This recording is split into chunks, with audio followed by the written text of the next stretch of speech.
Welcome back, everybody, to another episode of I Love You, Colonel Sanders. I can't stand him. Alright, and I got the headphones on. So, we're going to race again, and we're going to see what happens. Alright, let's go. You find Colonel Sanders outside standing in the squad. Oh, it's you again. Howdy. Sometimes I like to come outside and look at the school buildings. I think about how my story will continue on after I've graduated. It sounds like you have big plans. I dare say, the biggest. I will leave my mark on this world. You can bet on that. Alone together for the first time, you figure out now is the perfect moment to show your personality to him. Nag him to show your own strength. Wow him with a big idea and additional ingredient to really spice things up. Be modest but thoughtful. Oh, wow him with a big idea. You know about that, I was thinking about your secret recipe. I don't doubt it. It has a way of leaving an impression on all who taste it. You just have to show them that you also know a thing or two about blowing minds with new flavors. Actually, I had some thoughts on how you could improve it. Improve it? You want to change my secret recipe? And you think you can do better? Have you ever heard of habanero peppers? Heard of them? I tend an entire grade of chili pepper varieties. Habanero, poblano, cayenne. That's not the point. You can't just toss new ingredients into my secret recipe and expect to improve it. A recipe is about balance. It involves careful consideration and refinement. I didn't mean to. Let's be the last time you improvise on my recipes. Here we go. I'm headed back to class for the next lesson. That certainly did not go as planned. Better head back inside, but you wait a moment so that Colonel Sanders doesn't think you're desperately chasing after him. Well, that sucks. You step into the massive cooking arena where the afternoon lesson will take place. Each student gets an oven and all the tools and ingredients they could need. Look at this place. It's magnificent. Finally, we're going to show our stuff. Wait a second. Oh no, we have to show our stuff? What if I totally blow it? You're not going to blow anything. Except maybe kisses to the crowd of fans you're going to earn with your signature. Adorable, tiny food creations. Welcome, students, to the cooking arena. For today's lesson, we'll be cooking with partners. We're up and pair off. Naturally, Miriam looks over at you, but able to control yourself, you pounce on Colonel Sanders. Hey, Colonel, would you like to tackle this lesson as a team? A team of two? That is, me and you, if that wasn't clear. Want to be my partner? What? You got pissed off and now he wants to be his partner? Well, that was quick. Sure again, guy. I prepare a station. Without you as a partner, Miriam is left standing all alone. Two different students quickly take notice. Hello, new partner. Beep boop. Zzz. Oh my, two potential partners? I'm so sorry, gentlemen, but I don't know who to choose. It looks like you have to pick for her.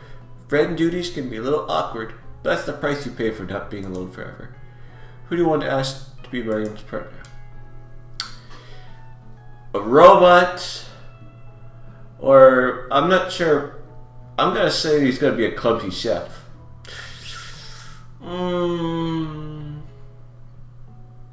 They both seem pretty clumsy.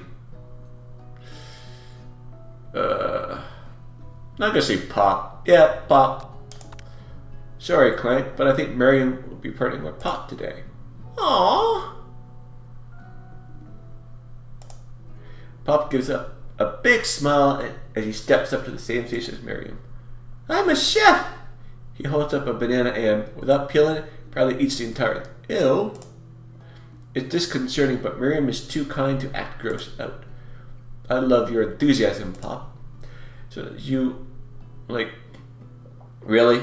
This kid? It's too late to change your choice now. Now it's time to focus on your own cooking classwork. Alright, you two, for today's lesson, we're going to keep it simple, pick a basic dish, and divide up the steps. No chef is an island. It takes 2 flints to make a fire. You get the idea. Which dish do you suggest to your partner, Colonel Sanders? Steak tartare seems easy enough, it's fancy, and you don't even need to cook it. Boring. Using octopus will blow Colonel Sanders' mind. Your grandmother's mashed potatoes and gravy. I like squid, but I don't want anything too easy. Let's go the octopus. I was thinking about trying something exotic. Maybe a dish that incorporates octopus in some way. I'm more a down-home type of chef myself. What if something that go with me here walks on land? Actually, there are certain species of octopus that do leave the water. For instance, have you ever heard of the Abdopus aculeate? Whatever. Butchered. It leaves the water to hunt for crab. An octopus that walks upright hunts crabs. Now I've heard everything. The world is a truly marvelous place, isn't it? Octopus? Crab? Sounds like you're describing one of my signature dishes. Are you trying to steal my thunder? Boys! What's with all the hostility? The company hasn't been moved up to today? How do you try and muscle in my culinary territory? Nobody better touch a cephalopod without going through me first. I think there's been a misunderstanding. Nobody's muscling on any mollusk. We're simply discussing today's assignment. You can cut the tension in here with a chef knife, which makes sense because chef knives are usually pretty sharp. Look, we're just talking. I happily step back from any and all seafood. You know what? I'm just going to make mashed potatoes and gravy. I know my grandma's recipe by heart. Keep the tentacles. You begin to peel and boil potatoes and try to extricate yourself from this thorny situation. But your new rivals aren't having it. I doubt they even have the capabilities to work with ingredients so delicate. You should probably stick to microwavable dishes. Unlike my friend Van, though he may be the man, I have no doubts whatsoever about Colonel Sanders' ability to concoct Grayson's worth admiration. After all, your fried chicken was quite spectacular. But Colonel, if you ask me, I might make a better partner for you than this thing that's positioned itself at your station. Don't you feel deep down that we can cast complementary shadows? We fit together like a thigh and a drumstick. It just makes sense. Nothing about this makes sense, but no one thing is clear. He's coming for Colonel if you don't watch out.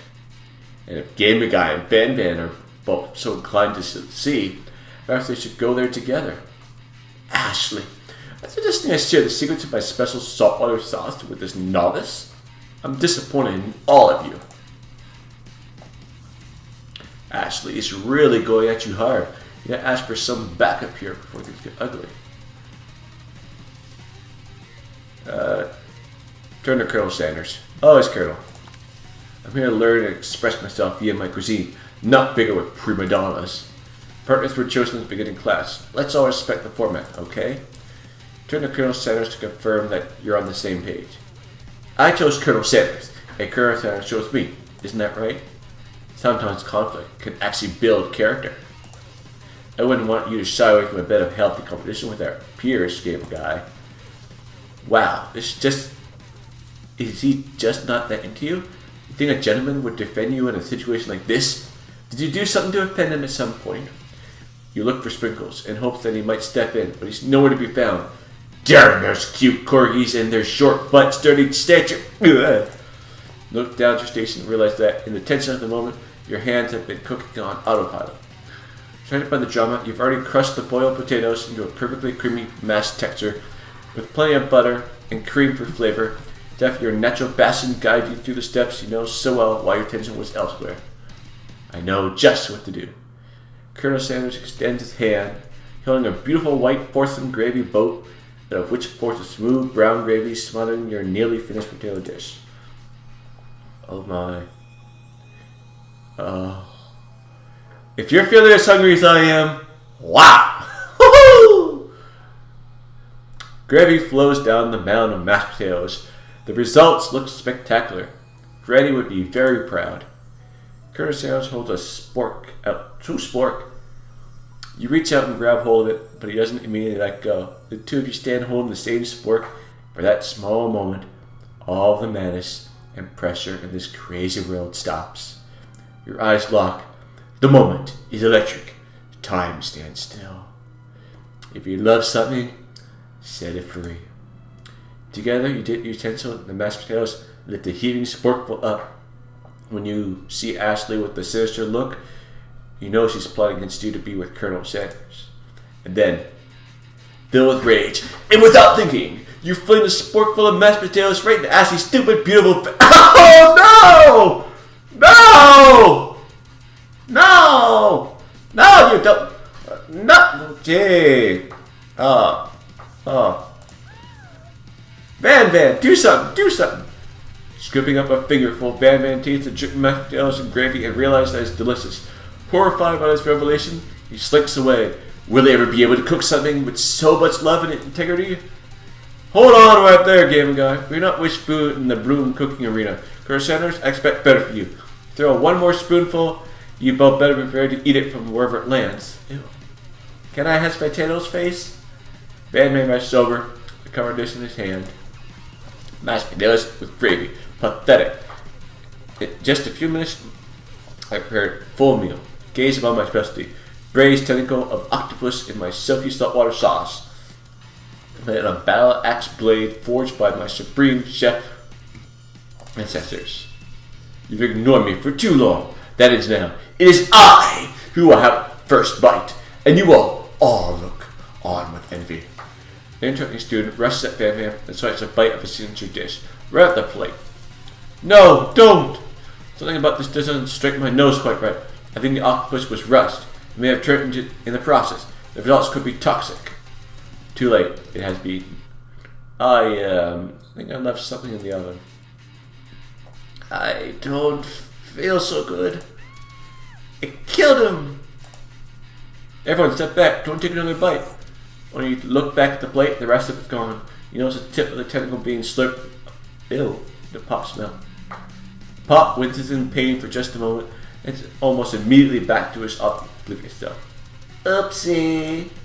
Tastes like poison. The entire class is gathered to watch Pop's final moments. Shock has frozen the whole crowd. They are as motionless as statues. The class bell rings, disrupting the moment. Snapping everyone back to reality, it would appear that Pop's enthusiasm for trying new things, despite obvious danger, has inoculated him against poisons of all kinds. Immune, probably. I'm not sure the professors here make enough money. Hello? I just turned into a ghost over here. Seeing that you're shaken up by that really annoying student, all this nonsense, Colonel Sanders approaches you. I'm sorry you had to go through that. Please let me walk you home. What? Like for real? Oh, come on! You follow Colonel Sanders out of the room. At night, the school building has taken on another vibe entirely. It's dark and more than a little spooky. Colonel Sanders stares in the quad's neon glow and speaks softly. Those are mashed potatoes you made in class today. Before you go on, I want you to know they're not a great representation of my skills. I didn't even realize I was making them. They were amazing. Tasting them, it reminded me why I became so passionate about food to begin with. Colonel Sanders was getting choked up. Cooking is obviously important to him in a way that you find inspiring. And that might be the perfect time to tell him you're developing feelings for him. Colonel Sanders? Yes, camera guy? There's something I need to tell you. Hold it right there! There's something I need to tell you first. Oh, jeez. You see, when I was just a boy, I had a dream, and one day I would be the greatest chef in the world has ever seen. And every day since, I have been working toward that dream, day and night, never stopping, never resting, also lifting a lot of weights, like so many weights. We shall follow our dreams with all our hearts, that our souls may grant them like wishes floating on the shooting star. Hey, no,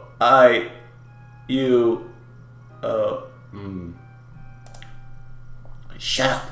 I don't want to hear this saying personal stuff. We start the story. Are we forgetting that your cooking literally killed a guy? You can't prove that. I also saw you kill that guy. What was his name? Somewhere in the distance, you hear a long, sad sigh. Forget him. We're talking about me. Me, me, me, me, me! I'm the hero! This Spork Monster is here to fight a hero! I think I left their fridge door open. Later.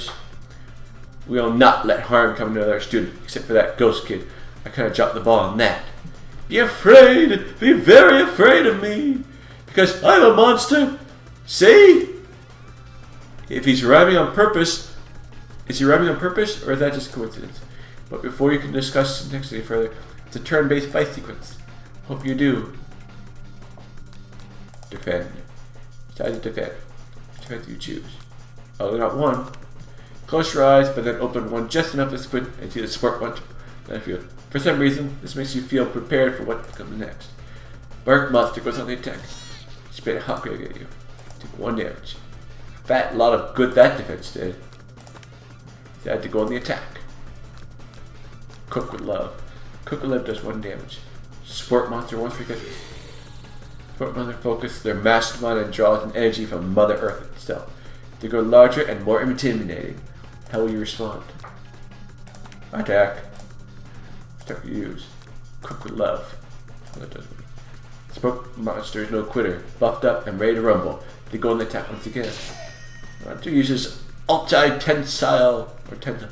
Take much more damage. I'm not going to survive the battle. Defend. Turn to use. Buff up. No control this much buffness. Start to feel bloated and, quite frankly, a little gassy. Bear attacks sooner, you're likely to explode. Chow down. Powerful blow. One was oozing cheese sauce along with the quad.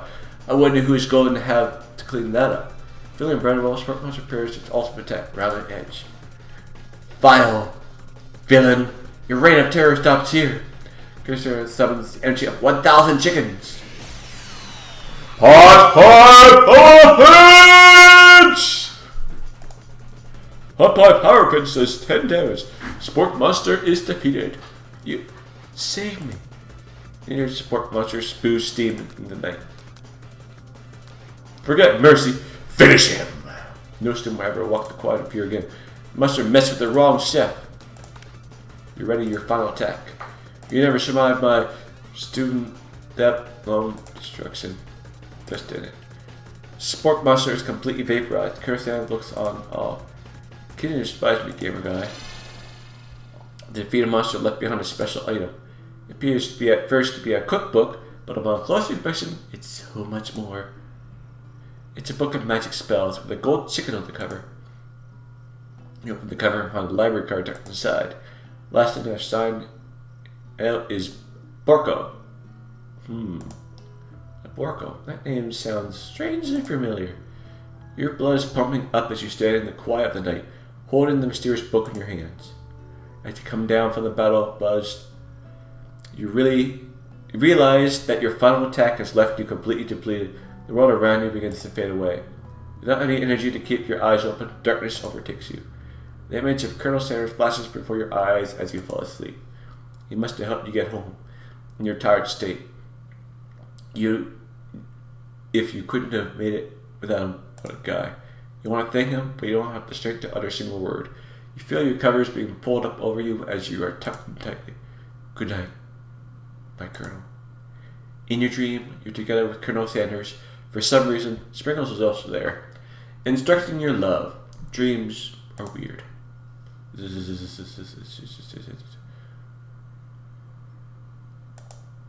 You wake on day 2 and attempt to process the wild visions you had. Were they memories or premonitions? And then there was that secret ingredient that Colonel Sanders went ahead and told you outright. Not much of a secret, huh? It's probably just because he already trusts you so much. Sure, that makes sense. We'll go with that. You meet up with your bestie in front of the school. Before you can tell her about the encounter with the Spork Monster, she launches into a story of her own. Okay, I know this might sound a little strange, but I think I might be, I think I might like Pop. Like him? Like? I know it sounds like it's moving too fast, but there's something about him. I like him. Like him. We got to talking after class, and he's actually a totally sweet guy. Not only that, but he's really smart, He told me all kinds of stories about Colonel Sanders. Did you know that Colonel Sanders enlisted in the army when he was only 3? Not only that, but he found a special unit of super soldiers who all wear the same hats just because he put a hat on one time and thought it looked cool.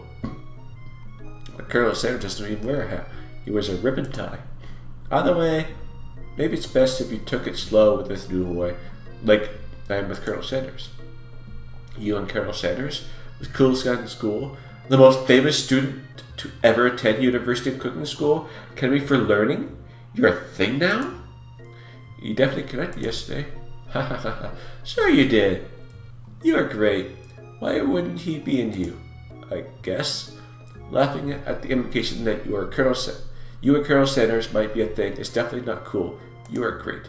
You have an idea about how to prove that love is real.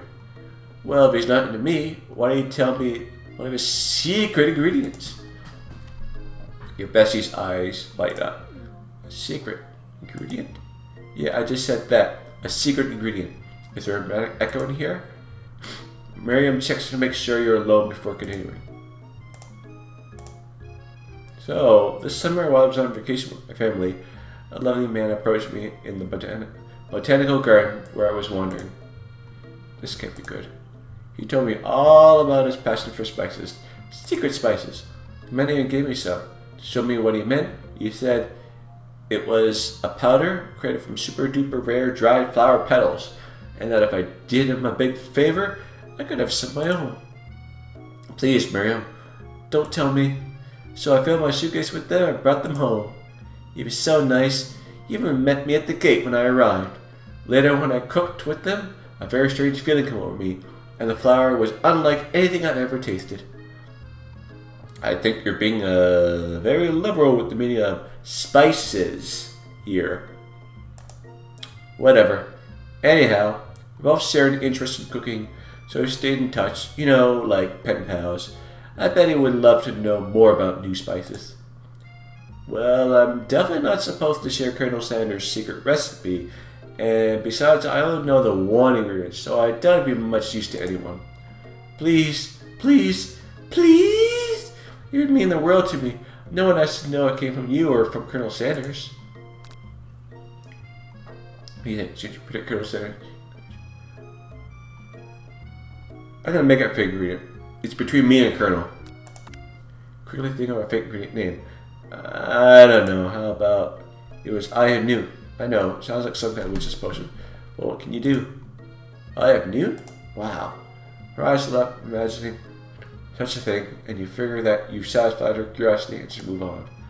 However, she immediately turns around and does some thumb typing on her phone you can't quite see. That's probably not good. Before you can ask her to confirm that she was definitely not texting secrets to other people, you're interrupted. A wind rush in. Cherry blossom petals fills the air. It's Colonel Sanders. On a horse! He's arriving at school.